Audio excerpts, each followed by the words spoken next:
Sasa nilipotoka kijijini kuja mjini kutafuta mambo bado hayajatikila na imani.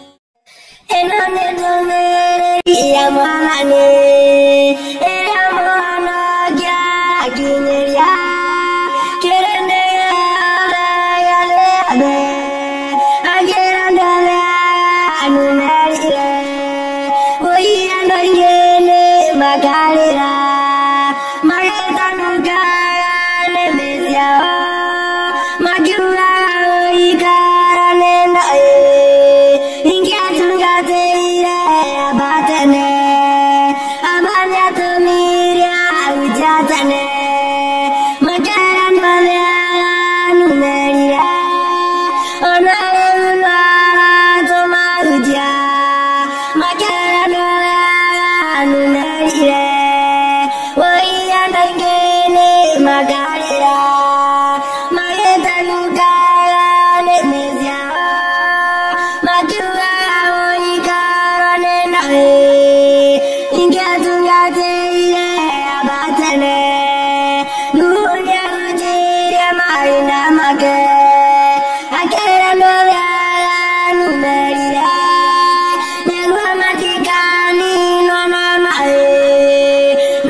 Siku hizi ndizo siku zile za mwisho, mafundisho yamejaa kote duniani, lakini Masihi alishatwambia tujihadhari manabii wa uongo. Siku hizi ndizo siku zile za mwisho, mafundisho yamejaa kote duniani, lakini Masihi alishatwambia tujihadharini manabii wa uongo. Wakolosai 2 mstari wa 8, angalieni mtu asiwafanye mateka kwa elimu ya bure na uongo mtupu, kwa mafundisho yale ya ulimwenguni.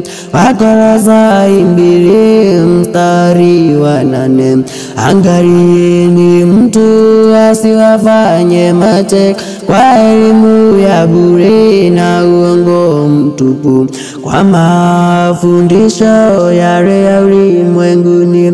Basi ikiwa tulikufa pamoja na Yeshua Masihi, tukacha mafundisho yale ya ulimwenguni, Mungu tusijitie chini, kama waishio duniani, basi ikiwa tulikufa pamoja na Yahshua Masihi, tukacha mafundisho yale ya ulimwengu, tusijitie chini, kama waishio duniani.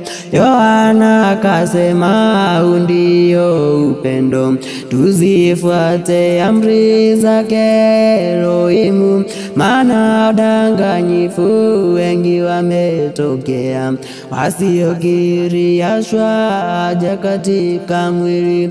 Yohana akasema ndio upendo, tuzifuate amri zake Elohimu, maana wadanganyifu wengi wametokea, wasiokiri Yahshua aje katika mwili. Wapenzi, msiamini kila roho, zijaribuni hizo roho ya kwamba zimetokana. Nikiripotia runinga ya Uyuni TV hapa Mishada, Molo, kaunti ya Nakuru, jina ni